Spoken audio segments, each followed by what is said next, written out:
welcome, Eric. Thanks so much for joining me today to chat about adaptive leadership in preparation for the upcoming Learning Lab that we have on May 16th. Would love to hear more about yourself and what you do. What's your intro?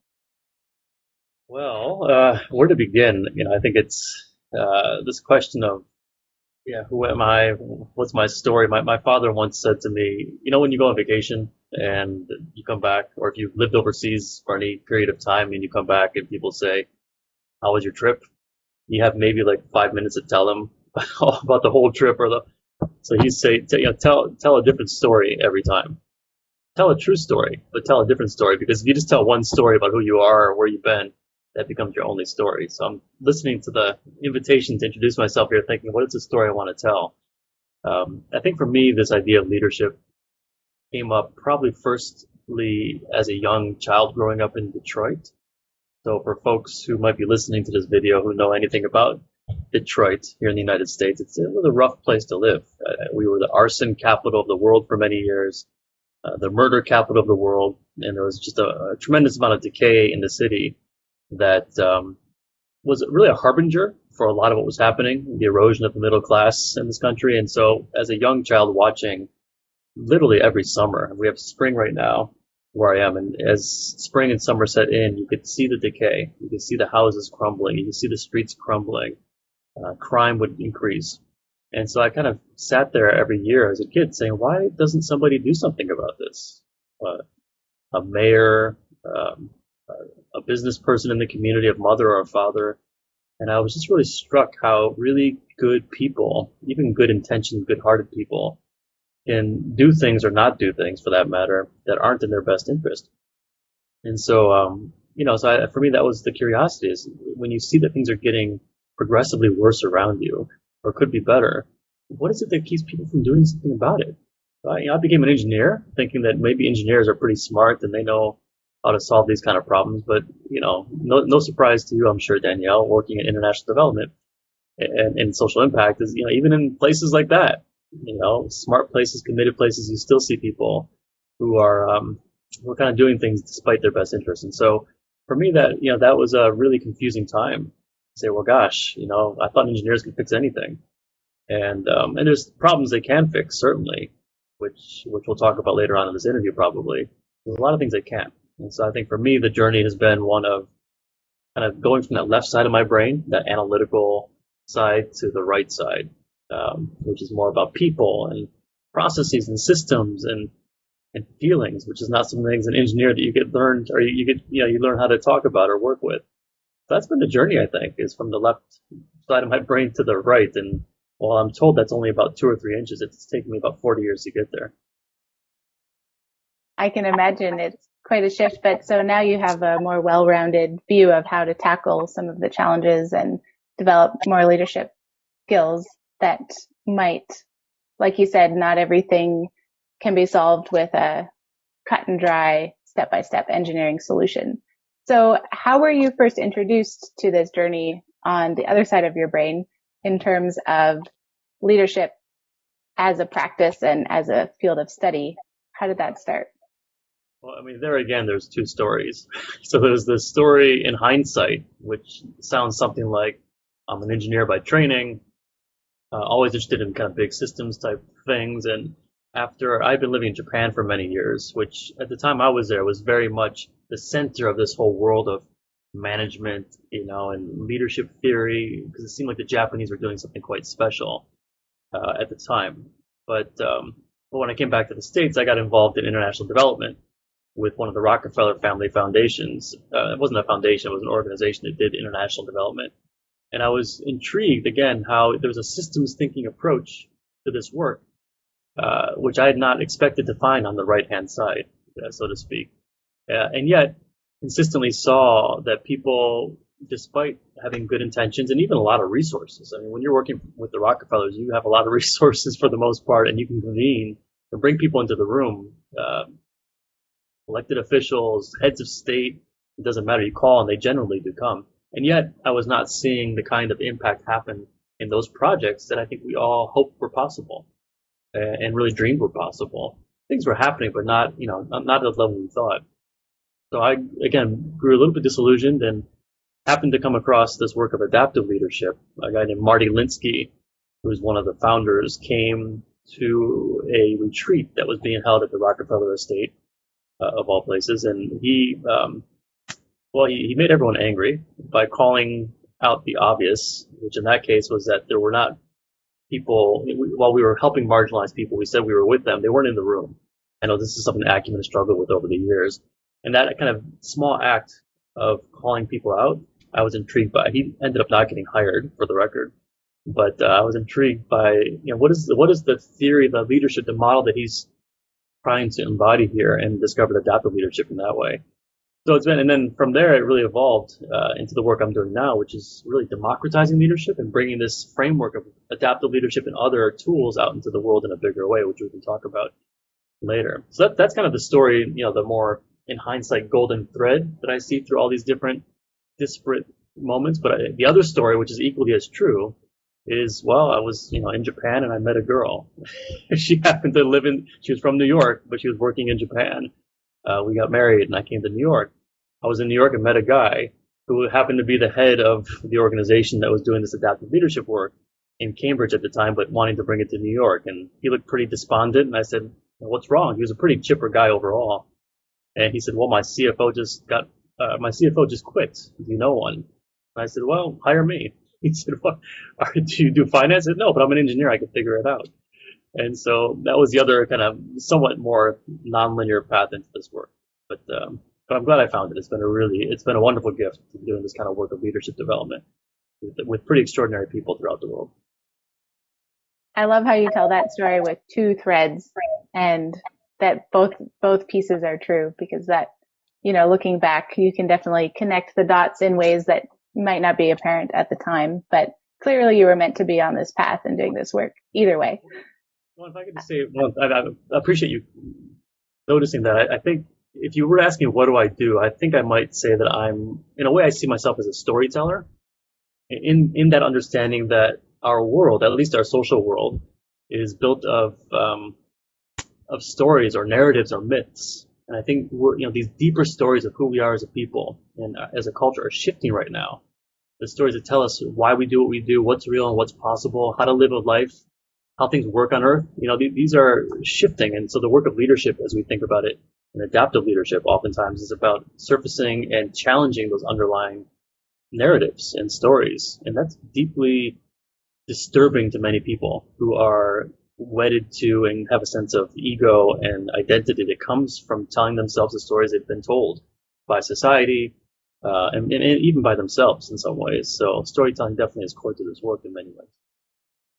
Yes, actually, that's great. I want to come back to adaptive change advisors as a entity, but before that, what do you think is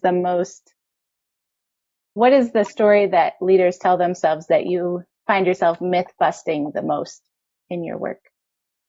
I think it's probably, there's many, but I think probably the one that comes to mind right now is that they got to where they are because of their ego, not despite it. I think that's the biggest thing. It's just, how can I stop doing what I'm doing? This is what got me to where I am. Be that, being a charismatic, quote unquote, leader, or a problem solver, or whatever it may be. But it's this idea that the ego has driven so much, oftentimes, of a founder, a social enterprise startup, or other success. And I kind of pose the possibility, at least, that they got there despite their ego, not because of it. And that kind of that raises the wonderful question, I think, of then, who am I becoming? What is it I need to become in the service of the next phase of growth, be it personally, be it in my organization, or in many cases, working with Acumen Fellows in the movements that they're leading in their countries. So there's probably others, but that's the one that comes to mind right now. Yes, that's fascinating. I'd love to dig into that more, but I think we'll save that for the Learning Lab as well, to touch on more of those deeper pieces of the work. You mentioned the Acumen Fellows, and so you've done a lot of work with Acumen and the Fellows on this topic. Can you share your biggest insight from working with some of the Fellows, and maybe a memorable moment working with our Acumen Fellows on leadership? So many. Good question. I think I think for me, the biggest insight. I'll just share a story. This I think captures both biggest insight and an example of working with a fellow. And this is someone you may know, Danielle. His name is Vimal Kumar. Vimal he's a regional fellow in India, and Vimal has a very unique background, even for Acumen Fellows, in that he comes from the lowest caste in India, and not only that, but the lowest subcaste, you want to call it that, within the lowest caste in India. So his technically what they're called is sweepers. Sweepers. So these are oftentimes women that sweep the streets in India. If anyone's been, you'll know who I'm talking about. Often these are the people who will clean the toilets in schools and in people's homes, particularly if there's no running water or piping. They're the ones that will transport the feces and excrement away from the toilet. So this has been the lot that his family and pretty much anyone he's ever been related to for 1,000 years has been cast in life.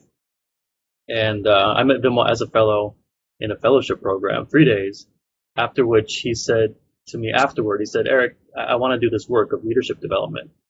And very typical of a fellow, just to say that there's such a hunger, such a desire to just go for it, go into the unknown. And he had never done leadership development before, at least so far as he knew. I think he did a lot of it in his life, and he wanted to get into it. And I said to him, Vimal, yes. And I have no idea what it means to say yes, but yes. And so, lo and behold, about 3 months later, I was asked to do a global rollout of leadership development at Microsoft. And so I called Vimal up on WhatsApp. I said, Vimal, here's your chance. You want to do leadership development? Come join me. He said, where is it? I said, well, it's in London. He said, well, I don't have a passport. I don't have a visa. And so we figured that out. And he came and was amazing. Again, just a testament to the fellows and that you guys choose. He knew how to stand in the pain of a Skype executive. This is Skype, right? After they were acquired by Microsoft. Anyone who's gone through what he's gone through in life can understand at some level the human suffering that happens within a corporation, which I don't want to make light of, but it's so different than what he had experienced as a member of the sweeper community. And he was amazing. And then the long story short there was we were taking a walk in Hyde Park in London, which we had done every morning, kind of a reflective, meditative walk. And at some point, he stopped before we entered the park and was looking at something. I couldn't figure out for the life of me what he was looking at. And then it dawned on me that he was looking at a sweeper. It was a London sweeper, but it was, they had the yellow gloves and the yellow boots and the push cart and the proper mop. And he was seeing, anyone he's ever met in his life. And what struck me from that moment was I did not see that man. So here I am with a sweeper, doing this work of leadership development, and I didn't see this person 10 feet in front of me. And of course, Vimal saw that person, but he also saw deeply in me, and I think he saw my shame and my embarrassment in that moment. And he said something so simple, but he said to me, Eric, he said, that man is our brother. And it took me a second for that to even register what he meant by that. And I realized the power of being seen by him, but also the power of his seeing of that individual, and how at its essence, the work, my biggest insight working with not just Vimal, but many fellows, is the depth with which they know how to see others. I think that's one of the greatest gifts we can give. And leadership development, in a way, is about that, which is why he was so good in that Skype executive session. So again, many insights, but that idea of really seeing the brutal reality of where we are, but also, as Jacqueline and others at Acumen would say, the audaciousness of where we want to go, and holding that space of tension in between in a loving way, I think is what I've learned. That's an amazing story. And so to have that practice or that awareness to see people in greater depth, can you speak a little more about how that looks in adaptive leadership? Because I'm curious, It sounds very impactful, and yet it sounds hard to implement in a way. So what would your connecting the dots be on that idea? I'm still connecting the dots. That's been ever since I've started working with Vimal and other folks, has been trying to take this work of adaptive leadership, which is a really powerful framework. It came out of Harvard, out of the Kennedy School about 35 years ago. And a lot of my work for the last 15 years has been translating that into day-to-day practice, bringing it into quote unquote the real world. And And that's been really wonderful. But the big aha for me over the last 5 years, after we started ACA, Adaptive Change Advisors, is to make it about the change. It's not about the leadership per se. Leadership for what? People ask me, when they say we want to do leadership development, I say, great, why? And people often haven't thought that far because they have this notion of what leadership is. And so it's a little bit of a non sequitur there, but the point being that this question of why are we doing the leadership work is often about diagnosing not just where we want to go, but where we are. And so the truth-telling aspect of adaptive leadership, what we call the diagnostic piece, a systemic diagnostic, really does in many ways help people both name and have to face the current reality that they're trying to change. And I don't think we can change the current reality unless we perfectly understand it, because there's nothing wrong. As much as we say that people or teams are dysfunctional, the reality is there's nothing dysfunctional about our workplaces. They're perfectly aligned to get the results they're currently getting. There's nothing broken at some level, maybe in a perverse kind of way. And so that I think the being seen question that you're asking is often about seeing our current reality in its fullest, both the part that we want to change, but also the part we don't want to change. Because in honestly, most change is a conservative process, meaning most things don't change in a change process. 95% of things don't change in terms of jobs, structure, processes, culture, etc. And yet we get so focused on that 5%, which is a consequential 5%. Think about the difference between a chimp and a human in terms of DNA. It's much smaller than 5%. It's probably 1% or less. Big difference, right? You change that DNA a little bit, it's a big difference. Same with organizations, but we get so focused on that 5% change, we forget about all the stuff that's not going to change. I think that's really critical, because in messaging change and holding people through a change process, what they're avoiding is not the change per se, it's the loss, right? And so then loss is where the resistance comes from. So I think that's a big insight, is helping people see what they're trying to hold on to, that thing they're afraid of losing in themselves, in their team, in their culture, in their community, and understanding it, then being able to let that go where necessary to create the space for innovation and progress. I think that's an example of how, in this leadership framework, the idea of being seen and seeing deeply comes into play. I love that you talk about having the goal for the change or the goal for the leadership development, right? Because you're right. I mean, it's one thing to dive into these ideas, but for what purpose? And unless you know the purpose, you don't know what to keep and what to work on shifting. So I like how you explain that. You mentioned adaptive change advisors, and at the very start, you mentioned the idea of democratizing leadership. Can you speak more to your goals with adaptive change advisors? You mentioned you're doing the day-to-day application, but what does that look like in a day? Yeah. Well, and it's funny you say day-to-day, because there's actually some interesting research that shows that on a daily basis, whereas maybe 20 years ago, the average executive had less than 2 leadership moments per day. A moment where they had to make a tough choice in the face of the status quo, a moment where they had to take a stand, perhaps, less than 2 per day. Now, because of all the reasons we well know, the flatter world, less hierarchy in many ways, technology, now the average staff person, meaning me and you, faces 5 or more leadership moments per day. 5 or more. Just think about it. Did you see them when they came by your desk? Chances are you didn't. I don't either, oftentimes. That's the question for ACA, is can we help people, first of all, see those 5 or more leadership moments that come by their desk every day? And it could be also at home. It could be, standing up to the racist uncle, or, standing up for something in the family, in the community, that people are ignoring because it's inconvenient. It involves some kind of loss. So it doesn't have to just be in the workplace. But once you see those 5 or so moments, do you know what to do? And so our goal is to maximize the possibility that people can be successful in every single leadership moment they face every day. Now, success may mean not engaging in it, because you can't engage in leadership all the time. You can't dole out loss to people all the time, just to use that example, and survive very long. So success often means not engaging in leadership, but it's still a choice. And so what we're trying to help people see is the choice they face every single day to engage in leadership or not. There's not a judgment in that. It's not a good or bad. It's just a question of, are you making the right choice for you in the moment and for whoever you're trying to serve?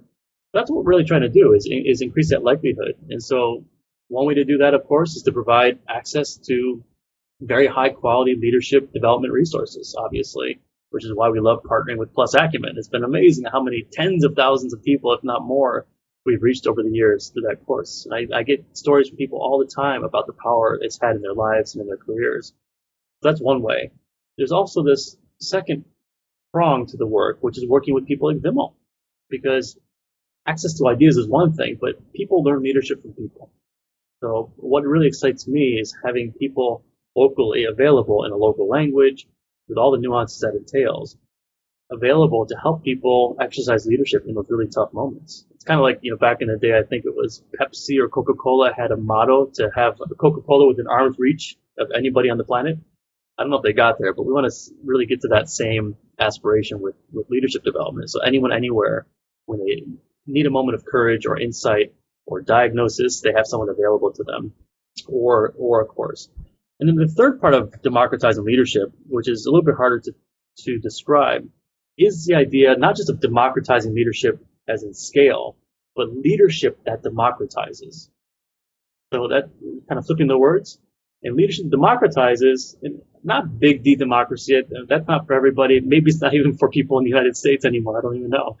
But leadership that democratizes, if you think about democracy at its heart, the way I understand it, is, I have one here actually, democratizing leadership. There we go. Just happen to have that available. What he talks about in this book, a guy named Mike Klein, is this, and others talk about this too, by the way, Parker Palmer and others. It's holding conflict creatively. So democracy at its heart is about institutionalizing conflict, because people have multiple realities. People have different views on these issues of our day, be it climate change or health inequity. And so the idea of holding people in that tension in a creative, life-giving way is, to me, what democracy is about. And so leadership that creates that kind of space in organizations, in society, is what we really stand for. And as you may notice, and people on this video may also recognize, this is not about the usual leadership stuff. This is not about leadership with vision and charisma and strength. And those are all helpful. Those are tools. But that's different from this very behavior of trying to hold people in a place of making sense out of problems that have no known or easy answers. That's the essence of adaptive leadership, which is why I love that model. Yeah. Yeah, no, that's great. And so maybe just to add some color to that idea and building off what you shared, there's a few core concepts to adaptive leadership that help people apply that idea and hold that space and face those decisions and the status quo in a way where they can move forward or make the choice to not move forward, like you said. So one interesting one is getting up on the balcony.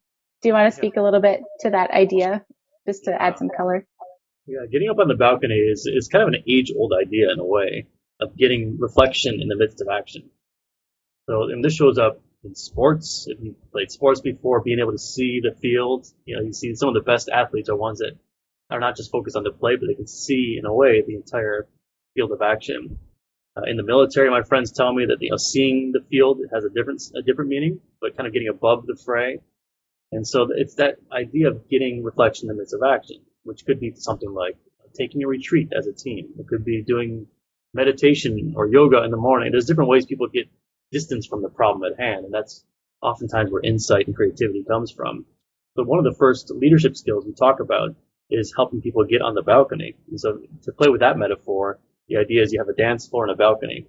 And on the dance floor, you're worried about dance floor stuff. It's dancing to the right tune. It's not looking foolish.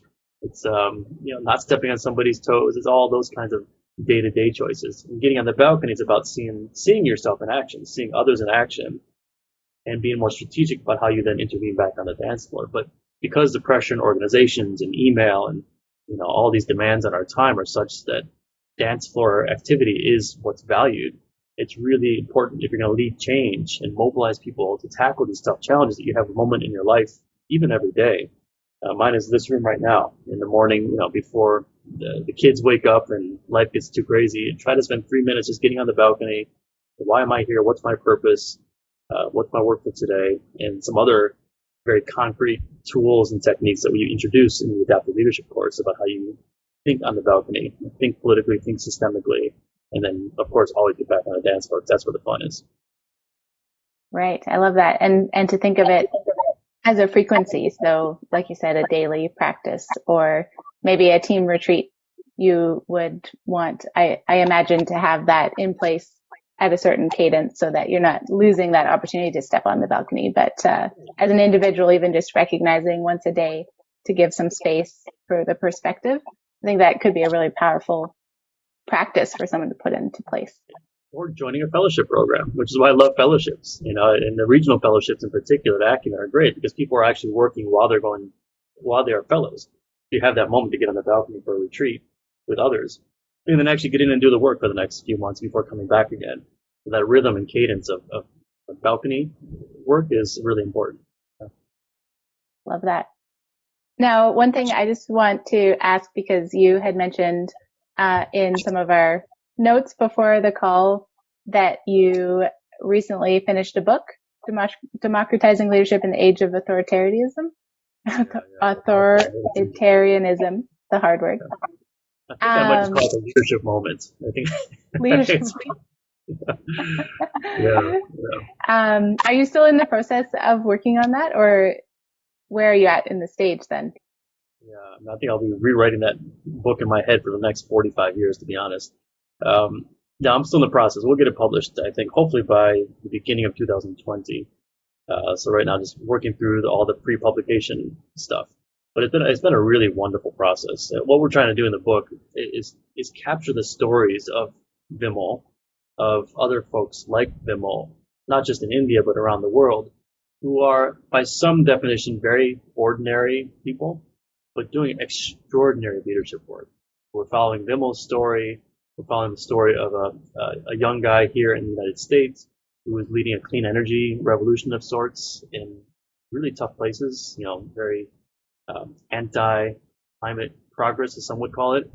And then another woman who's doing a lot of work in racial equity and gender equity with more of a faith component.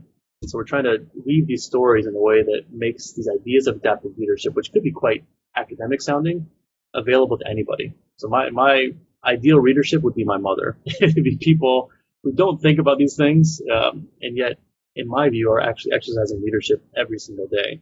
If we had more of that kind of awareness, I do think that some of the trend toward authoritarianism that we're seeing in the world would be lessened. Because what happens is when we don't see our own capacity for freedom and leadership, we then take that power that we have in ourselves and we project it on others and give them the power, give them our attention, which is a form of power giving. And then, of course, we're disappointed oftentimes at what they do with that power.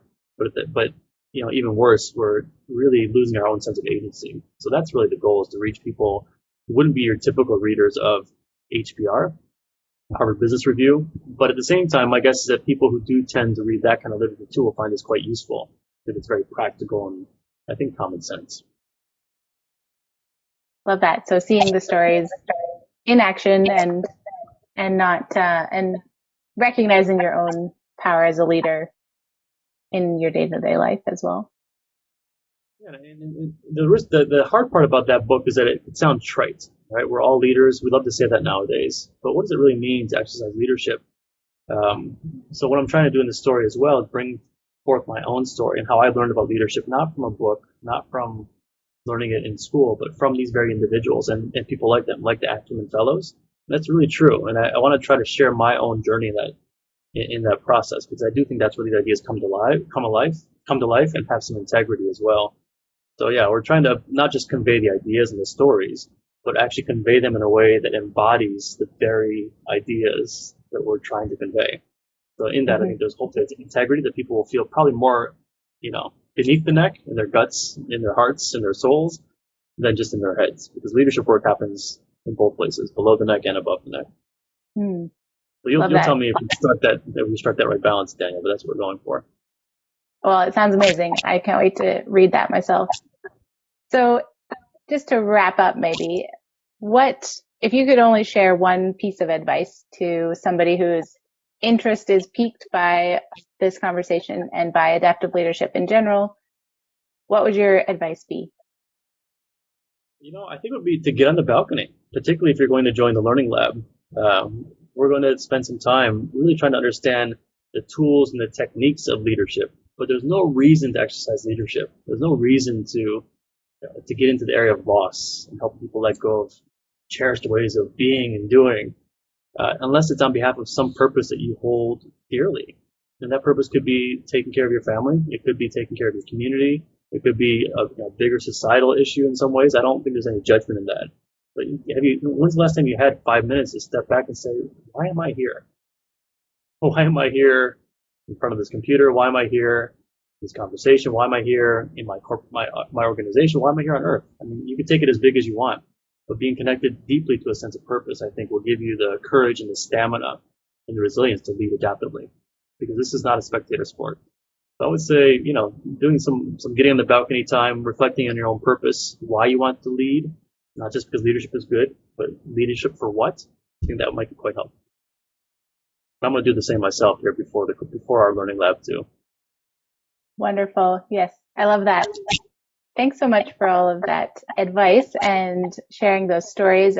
You have a wealth of examples, sounds like, from your own life and from working with different people to really put these ideas into, like you said, below the neck as well. So thanks for sharing. Any last words before we wrap up? Just thank you for the time. This has been a lot of fun, and I look forward to the learning lab. It's going to be a lot of fun too, and just the beginning of a journey. Maybe the last thing I'll say is the way I think about leadership is that it is a journey over a lifetime, and what tends to happen, as much as we value leadership, which we all say we do, and I think we should, it's so happenstance. You happen to read a book, learn about leadership, or you happen to have a good leader and learn something from them, or you had a really bad leader and learn what leadership is not. Or you go to a learning lab, but it's such a happenstance thing. And so my question is, how do you develop that leadership over a lifetime? And so I think, learning lab's part of that, but so too are all the practices and other things we can be doing afterward to keep embedding this way of working in the world. So that's really, for me, it's not a one-stop, helicopter in, helicopter out of people's lives, but it's a real commitment to help people develop their leadership over a lifetime. Because I think most of the purposes that people have for their lives tend not to be what we would call technical. People seldom say, my purpose in life is to send really good emails. Even though we do that most of the time, hopefully, it tends to have more of this adaptive quality. So I think that's where the leadership is needed in our own lives as well as in our own jobs. So yeah, that's the thought I think I would leave us, is more of an invitation into that lifelong journey of leadership. Wonderful. That's a perfect place to end.